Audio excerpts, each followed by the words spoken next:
How big of a rush was it? I saw you guys when you opened for Metallica, and what a phenomenal show! What a phenomenal show! What was that like? Well, that was definitely a little more uncomfortable because you're not in your setting and you're in the daylight and you don't have your toys with you and you're playing a quick set and you're the opening band, right? So it's a different thing because when you're headlining, everybody's in the palm of your hand before it even happens, right? When you're opening for Metallica and the place is sort of like slowly filling up, half the venue's full.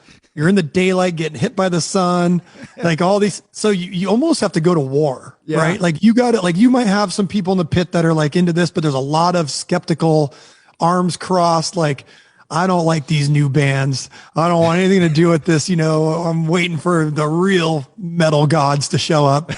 And so you have it's really a lot more, like feeling like you're going to war. Walk me through a conversation with Lars from Metallica and turning him down numerous times to go on tour with them.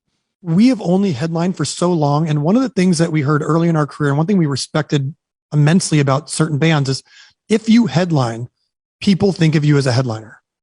And if you go and open for people constantly, they'll always think of you as second fiddle. So the idea of opening and taking all the toys away, everything everyone ever seen, my question to him was, I don't think this is the right look for new people getting into Avenged Sevenfold. Mm-hmm. This isn't where we're at.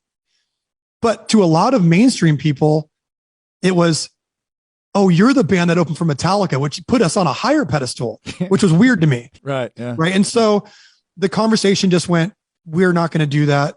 Then they would call CAA and offer more money. And we're like, we're not going to do that. And then it eventually became like, okay, we're going to do that because we'd be idiots not to. Right. But I still walked away from that tour extremely grateful, but extremely, I think, right about taking that tour. It did put us in that weird position of you're second fiddle to this.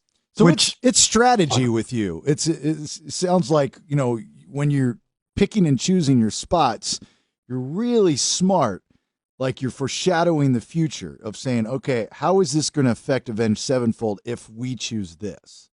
I think of what the perception is. Yes. Wow. I know that there's a bunch of bands that we could take out that we would sell more tickets if we did it. Yeah.